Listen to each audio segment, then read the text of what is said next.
Today, I'm going to talk about how I rate my books.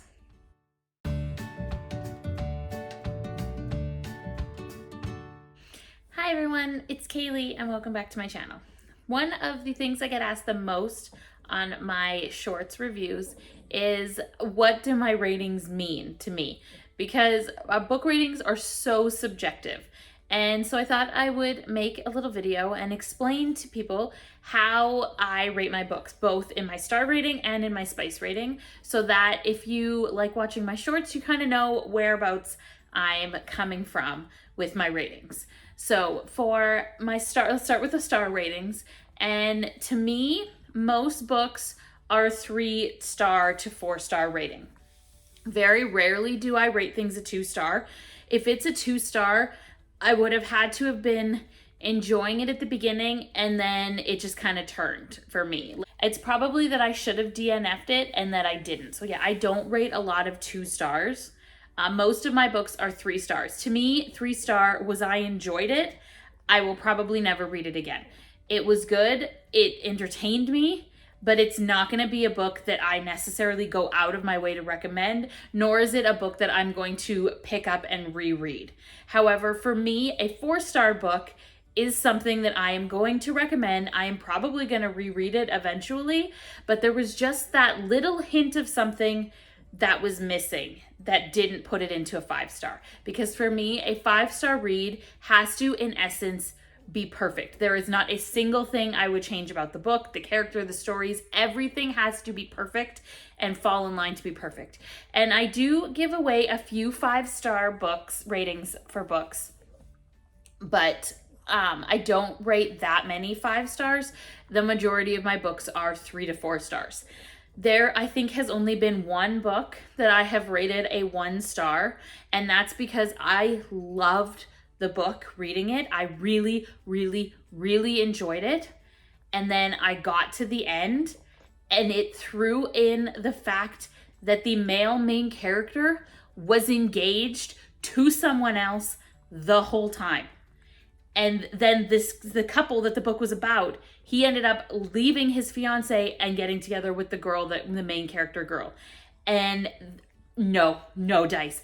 I am done. I was so livid when I read that book that I gave it a 1-star. That is probably the only book that I have 1-starred. So if you go back through my story graph, you can probably find the book because it'll be my only 1-star review. But yeah, and 2 stars, a 2-star for me is something that I probably should DNF, but I didn't dislike it enough to not finish it. But I just really didn't like the book at all. So yeah, those are my star ratings. Occasionally I will throw in a 0.5.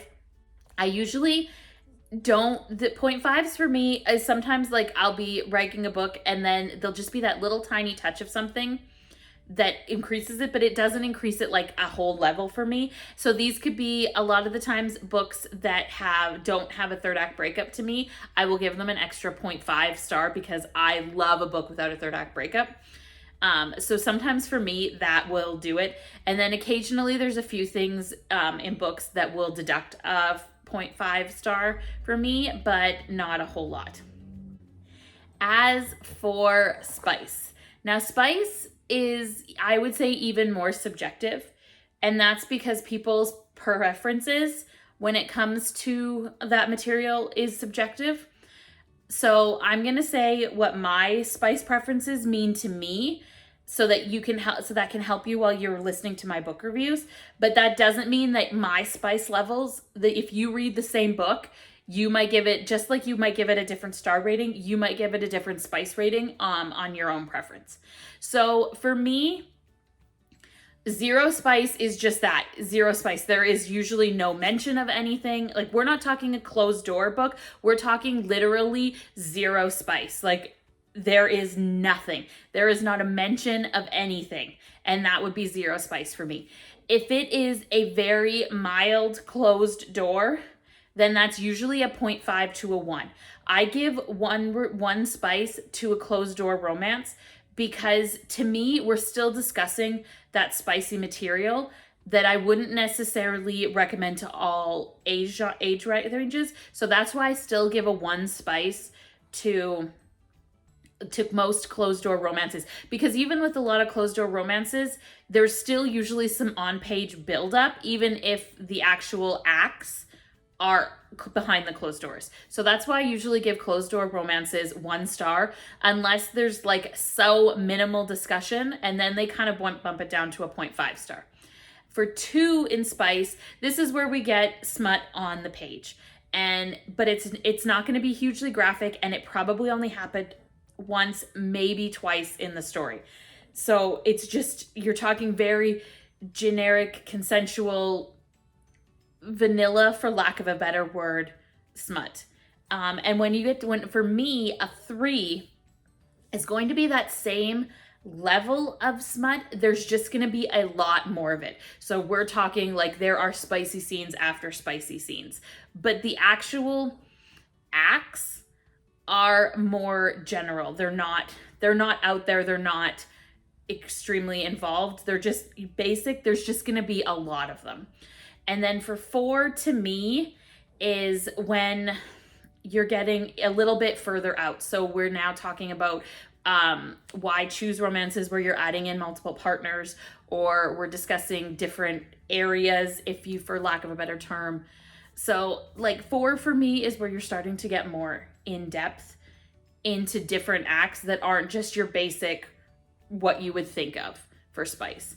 And then 5, honestly, I've never read a book that I would put at 5 spice, but I am also not really one much for dark romance. And I feel like for me, a lot of dark romances where they get into more kinks and more things like that, I feel like those could be a 5 for me. But since that's not a personal preference for me for reading, I've never actually read a book that I have put at a 5. I have read some books that I have put at a 4 spice before, but for me, I have never read one that I personally felt was a 5.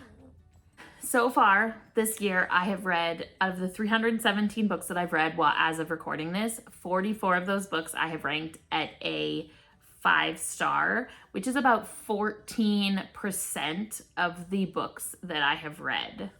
For 4 stars, I've read 132, and for 3 stars, I've read 69. So actually, I was mistaken when I recorded at the beginning when I said that most of my books were 3s. It looks like most of my books are 4 star, which means I enjoyed it. I want to read it again, but there's just that little something that's missing to make it perfect in my eyes. But overall, my overall star rating completely for the year is 3.82. So I only have that 1 book that was at a 1 star. And for 2 stars, I only have 4 books.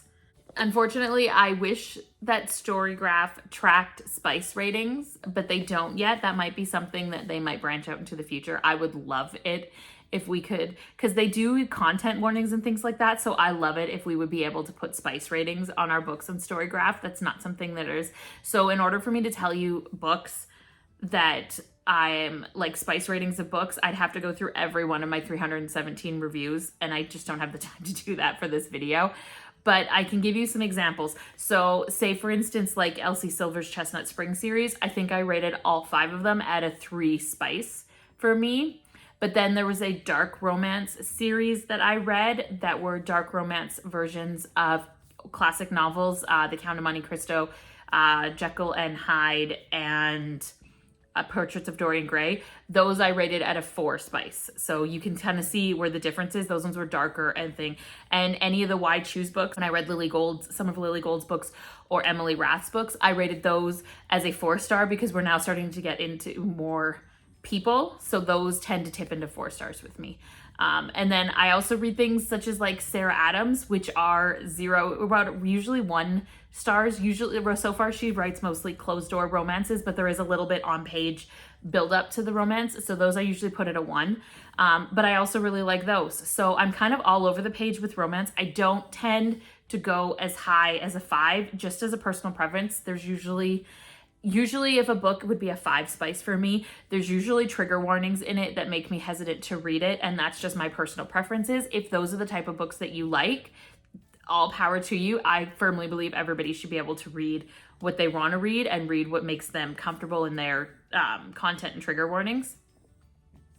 But overall, those are my spice ratings. So as you can see, I thought I rated mostly 3s, but apparently now looking back, I rate mostly 4s.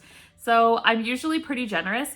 Unless a book really, really offends me, I want to give the author credit for writing something that I enjoyed. So obviously not every book is perfect, and I'm not going to give every book out there a 5-star, but if I liked it and I want to read and I would read it again, it's going to be a 4-star for me. And that's just my personal rating system. So I hope that helps everybody understand the rating systems on my short reviews. If you have any more questions about books that I've rated or how I rate books, leave them in the comments below. I always love to open up dialogue, especially with my the people that are watching and reading with me, because I enjoy reading books so much. I want everybody else to enjoy reading them as well. So yeah, anytime you want to have a book discussion, hit me up. I'm your girl. But thanks for watching. Have a good day. Bye.